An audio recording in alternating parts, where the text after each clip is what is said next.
अस्सलामु अलैकुम वरहमतुल्लाहि वबरकातुहू। अऊज़ु बिल्लाहि मिनश शैतानिर रजीम। बिस्मिल्लाहिर रहमानिर रहीम।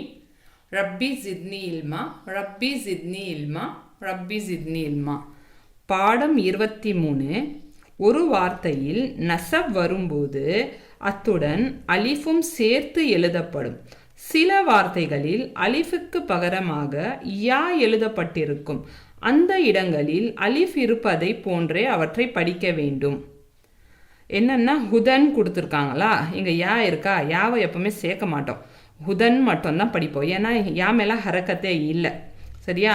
ஆனால் அந்த யா இருக்க இடத்த நீங்கள் அலிஃப் மாரி படிக்கணுன்றது தான் சொல்கிறாங்க. எப்படின்னா இந்த தோ ஜபர் இருந்துச்சுன்னா எப்போவுமே ஹுதன் அப்படின்னு இருக்கா, ஹா பேஷு தால் அலிஃப் ஜபர் தா அப்படின்னு தான் படிக்கணும், அலிஃப் மத்தா வச்சு படிக்கணும், சரியா? ஹுதன் என்றதை ஹுதா வக்ஃபு செய்யும்போது ஹுதா இந்த அலிஃப் இருக்கிற மாரி படிக்க சொல்லியிருக்காங்கங்க. இந்த யா இருக்கிற இடத்துல அலிஃப் வைக்கிற மாரி படிக்கணும், சரியா?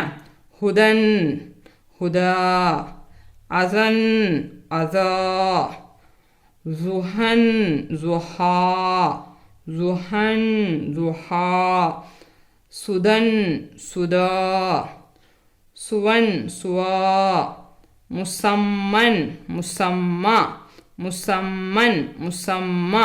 என்னன்னா அலிஃப் மத்தா மாரி வக்ஃபு வச்சு படிக்கணும். எப்போவுமே தோ ஜபர் வந்துச்சுன்னா வக்ஃபு பண்ணும்போது அலிஃப் மத்தா மாரி அதை வக்ஃபு பண்ணி படிக்கணும். இன்ஷா அல்லாஹ் இந்த பாடத்தை நல்லா ரிவைஸ் பண்ணுங்க. அல்லாஹ் எனக்கும் உங்களுக்கும் இலிம்கான தௌஃபீகை கொடுப்பானாக.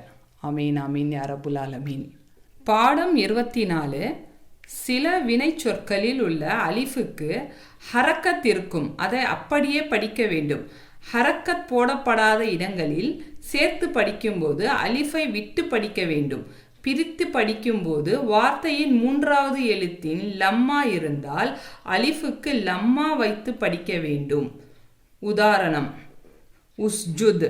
இந்த அலிஃபு மேலே எந்த ஹரக்கத்தும் இல்லைன்னா அதில் இருக்கிற 3வது எழுத்தை பார்க்கணுங்க. குரானில் நிறைய வேர்ட்ஸ் இந்த மாதிரி வரும். அதுக்கான உதாரணத்தை தான் இங்கே சொல்கிறாங்க. அது எப்படி படிக்கணுன்றதை, சரியா? லம்மானா பேஷ், பேஷ் வைத்து வந்தால் 3வது ஹுரூஃபில் 3வது எழுத்தில் பேஷ் லம்மா இருந்தால் அந்த அலிஃபுக்கு எந்த ஹரக்கத்தும் இல்லைன்னா அந்த அலிஃபை பேஷ் வைத்து லம்மா வைத்து படிக்கணும், சரியா? லம்மா வைத்து உஸ்ஜுத் அந்த மாரி படிக்கணும். அதேமாரி ஃபத்தஹ அல்லது கசர இருந்தால் அலிஃபுக்கு கசர வைத்து படிக்க வேண்டும். உதாரணம் இர்கப். இந்த அலிஃப் இருக்கு இல்லையா, இதுக்கு எதுவுமே ஹரக்கத்து இல்லைன்னா அதில் நீங்கள் என்ன பண்ணணும்னா ஃபத்தஹ, ஃபத்தஹனா ஜபர், கஸ்ரன்னா ஜேர், ஃபத்தஹ கஸ்ரு இருந்தால், அதேமாரி ஜபர் ஜேர் இருந்தால் அலிஃபுக்கு கசர வைத்து தான் படிக்கணும், சரியா? அது நீங்கள் கிராமர் பார்த்தீங்கன்னா கண்டிப்பாக உங்களுக்கு புரிஞ்சிடும் இன்ஷா அல்லாஹ். எப்போவுமே நமக்கு 3வது எழுத்தில் உள்ள அந்த ஜபர் ஜேர் பேஷை நம்ம கவனிக்கணுங்க. ஜபர் ஜேர் இருந்தால் முன்னுள்ள அலிஃபுக்கு ஜேர் கொடுத்து படிக்கணும்.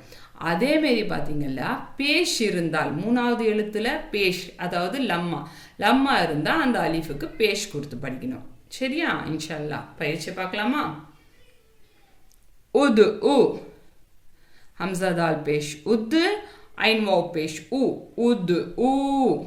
வாவ் தால் ஜபர் வத், ஐன் வாவ் பேஷ் உ, வத் உ. இந்த அலிஃபை சேர்க்கல பார்த்தீங்களா, வது உ. இந்த அலிஃபை சேர்க்க தேவையில்லைன்றாங்க. அங்கே நடுவில் வர அலிஃபை சேர்க்கக்கூடாது. முன்னுள்ள எழுத்தில் வந்துச்சுன்னா அந்த நேரத்தில் தான் நம்ம அதுக்கு கசுறு பேஷ் இருக்கான்னு பார்த்துட்டு படிக்கணும். இந்தமாரி வேர்டு ஃபஸ்ட்டு வேர்டு நடுவில் அலிஃப் வந்துச்சுன்னா அந்த அலிஃபை சேர்க்க தேவை கிடையாது, சரியா? டைரெக்டாக சுக்குன்னு இருக்கோ ஷத்து இருக்கோ என்ன இருக்கோ அதை சேர்த்து தான் படிக்கணும் இன்ஷா அல்லாஹ், சரியா? வத் உ, வாவ் தால் ஜபர் வத், ஐன் வாவ் பேஷ் உ, வத் உ. இர்கப், ஹம்சா ராசேர் இர், கைன் பா ஜபர் கப், இர்கப், இர்கப். ஹம்சா ராசேர் இர், கைன் பா ஜபர் கப், இர்கப்.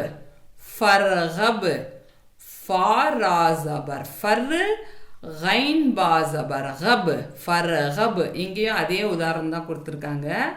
இந்த ராக்கு இந்த ஹம்சா சேர்க்கிறோம். இந்த அலிஃப்ல வந்து ஹரக்கத் இங்கே கொடுத்துருக்காங்க. கொடுக்காம இருந்தால் அந்த அலிஃபுக்கு நீங்கள் கஸ்ர வச்சு தான் படிக்கணும். சரியா? ஃபர்கப், ஃபாரா ஜபர் ஃபர், கைன் பா ஜபர் கப், ஃபர்கப்.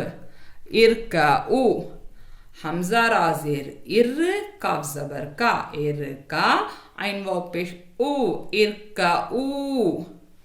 வர்கஉ, வாவ் ரா ஜபர் வர், காஃப் ஜபர் கா, வர்கா, ஐன் வாவ் பேஷ் உ, வர்கஉ. எஹ்ரா, எஹ்ரா. இந்த ஹம்சா வந்து அதிர்வுடன் உச்சரிக்கணுங்க. ஹம்சா மேலே சுக்கூன் வந்துச்சுனால அந்த ஹம்சாவை அதிர்வுடன் உச்சரிக்கணும். சரியா? ஹம்சா ஹாஃப் ஜேர் இஹ், ரா ஹம்சா ஜபர் ரா, எஹ்ரா, எஹ்ரா, எஹ்ரா. வஹ்ரா, வாவ் ஹாஃப் ஜபர் வஹ், ரா ஹம்சா ஜபர் ரா, வஹ்ரா, வஹ்ரா. உஸ்ஜுத், ஹம்சா சீன் பேஸ் உஸ், ஜிம் தால் பேஷ் ஜுத், உஸ்ஜுத், உஸ்ஜுத். வஸ்ஜுத், வாவ் சீன் ஜபர் வஸ், ஜிம் தால் பேஷ் ஜுத், வஸ்ஜுத். வாவ் சீன் ஜபர் வஸ், ஜிம் தால் பேஷ் ஜுத், வஸ்ஜுத். உன்சுர், ஹம்சா நூன் பேஷ் உன், ज़्वारा पे ज़ुर, उन्जुर. हमजा नून पेश उन, ज़्वारा पे ज़ुर, उन्जुर. फंजुर, फा नून ज़बर फन, ज़्वारा पे ज़ुर, फंजुर. फा नून ज़बर फन, ज़्वारा पे ज़ुर, ஃபன்சுர். இன்ஷா அல்லாஹ் இந்த பயிற்சி நல்லா படிச்சுக்கோங்க. இந்த பயிற்சியில் என்ன சொல்லியிருக்காங்கன்னா, இந்த அலீஃப் வந்து ஹரக்கத் இல்லாமல் இருந்துச்சுன்னா அந்த அலீஃப்லேருந்து கவுண்ட் பண்ணி 3வது வேர்டு ஐன் மேலே என்ன இருக்குது, லம்மா இருக்கா, பேஷ் இருக்கா, இந்த பேஷை தான் இந்த அலீஃப்க்கு கொடுத்து படிக்கணுன்றத சொல்லியிருக்காங்க. அதேமாரி இந்த அலீஃபில் வந்து உங்களுக்கு காலியாக இருந்து இந்த அலீஃப்க்கு 3வது வேர்டு வந்து ஜபரோ ஜேரோ கொடுத்துருந்தா அதை கஸ்ரு, அதை ஜேர் வச்சு தான் படிக்கணும்னு சொல்கிறாங்க. சரியா? இதை மட்டும் நல்லா பாருங்கள். அலீஃப் ஃபஸ்ட்டில் வந்துச்சுன்னா தான் இதை பண்ண போகிறீங்க. நடுவில் வந்தால் பண்ண வேண்டியதில்லை. நடுவில் வர அலீஃபை படிக்கக்கூடாது, முதல்ல வர அலீஃபை படிக்கணும். இந்த பாடத்துக்கான விளக்கம் இதுதான். இன்ஷா அல்லாஹ் கிராமர் பார்த்தீங்கன்னா இன்னும் உங்களுக்கு நல்லா புரியும். இன்ஷா அல்லாஹ் அல்லாஹ் எனக்கும் உங்களுக்கும் இலிப்கான தௌஃபீகை கொடுப்பானாங்க. ஆமீன் ஆமீன் யா ரப்புல் ஆலமீன். السلام عليكم ورحمة الله وبركاته. اللهم منك ولك، اللهم تقبل مني.